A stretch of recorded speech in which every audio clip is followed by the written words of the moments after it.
Pajjiżna tilef 16 post u issa jinsab fi 33 post fil-klassifika dwar id-demokrazija u l-libertà.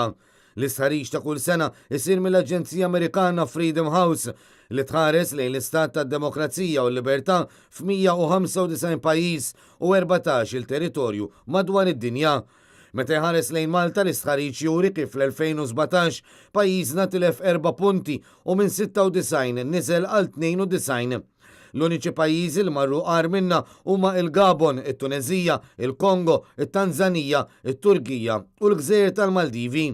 Skont il-ġurnal The Times of Malta li analizza l-istħarriġ u kwota kelliema għal Freedom House, dan it-tnaqqis fil-punti għal Malta irriżulta minn numru ta' fatturi li seħħew fis-sena li għaddiet.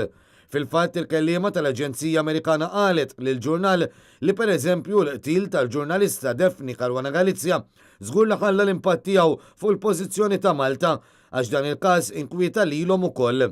Madankollu, ma dan il-każ żiedet ukoll numru ta' fatturi oħrajn fosthom il-proċess tal-beħ tal-passaporti għax skont l-Aġenzija ikkaxkar miegħu nuqqas qawwi ta' trasparenza. Ma tonqosx ukoll referenza għan nuqqas ta' trasparenza fil-kuntratti pubbliċi. L-uniċi 3 pajjiżi li kisbu 100 punt fl-istħarriġ huma il-Finlandja, in-Norveġja u l-Iżvezja. Fil-waqt li fl-aħħar postijiet hemm il-Korea ta' fuq, l-Eritrea u s-Sudan ta' isfel.